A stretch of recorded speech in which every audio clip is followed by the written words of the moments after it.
A Brief History of the Empire, Part 1. Before the rule of Tiber Septim, all Tamriel was in chaos. The poet Trachsis had called that period of continuous unrest days and nights of blood and venom. The kings were a petty lot of grasping tyrants who fought Tiber's attempts to bring order to the land. But they were as disorganized as they were dissolute, and the strong hand of Septim brought peace forcibly to Tamriel. The year was 2E896. The following year, the emperor declared the beginning of a new era. Thus began the Third Era, Year Ot. For 38 years, the Emperor Tiber reigned supreme. It was a lawful, pious, and glorious age, when justice was known to one and all, from serf to sovereign. On Tiber's death, it reigned for an entire fortnight, as if the land of Tamriel itself was weeping. The emperor's grandson, Pelagius, came to the throne. Though his reign was short, he was as strong and resolute as his father had been, and Tamriel could have enjoyed a continuation of the Golden Age. Alas, an unknown enemy of the Septim family hired that accursed organization of cutthroats, the Dark Brotherhood, to kill the Emperor Pelagius I as he knelt at prayer at the Temple of the One in the Imperial City. Pelagius I's reign lasted less than 3 years. Pelagius had no living children, so the crown imperial passed to his first cousin, the daughter of Tiber's brother Agnorith. Kintira, former queen of Silvanar, assumed the throne as Kintira I.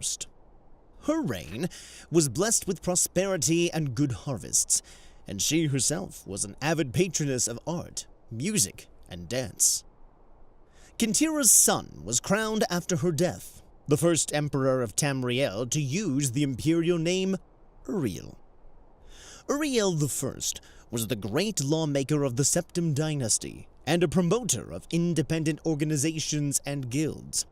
Under his kind but firm hand, the Fighters Guild and the Mages Guild increased in prominence throughout Tamriel.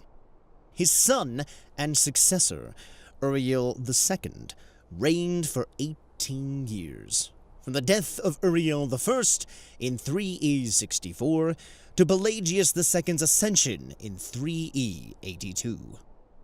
Tragically, the rule of Uriel II was cursed with blights, plagues, and insurrections. The tenderness he inherited from his father did not serve Tamriel well, and little justice was done.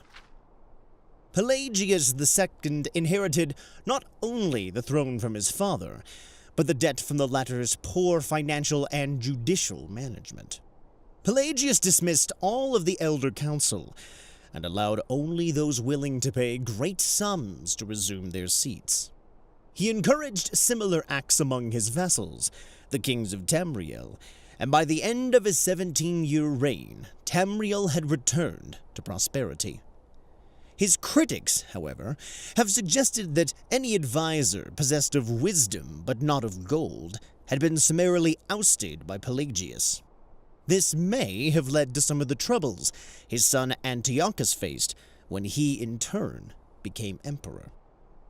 Antiochus was clearly one of the more flamboyant members of the usually austere Septim family. He had numerous mistresses and nearly as many wives, and was renowned for the grandeur of his dress and his high good humor. Unfortunately, his reign was rife with civil war, surpassing even that of his grandfather Uriel II. The War of the Isle in 3E110, 12 years after Antiochus assumed the throne, nearly took the province of Somerset Isle away from Tamriel.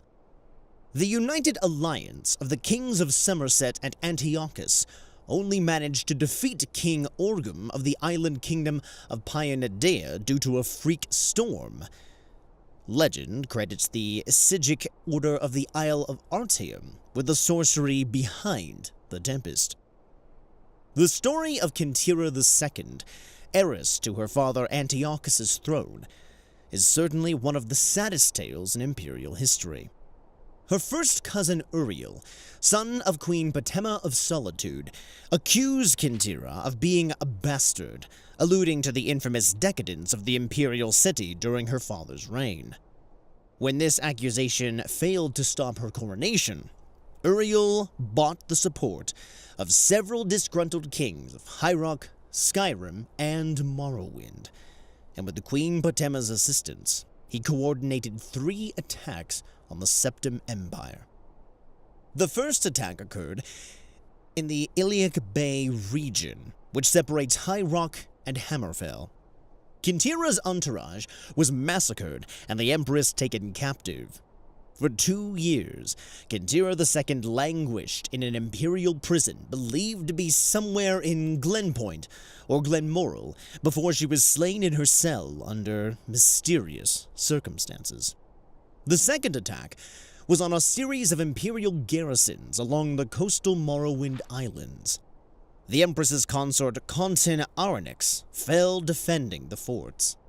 The third and final attack was a siege of the imperial city itself, occurring after the Elder Council had split up the army to attack western High Rock and eastern Morrowind. The weakened government had little defense against Uriel's determined aggression, and capitulated after only a fortnight of resistance. Uriel took the throne that same evening and proclaimed himself Uriel III, Emperor of Tamriel. The year was 3E 121.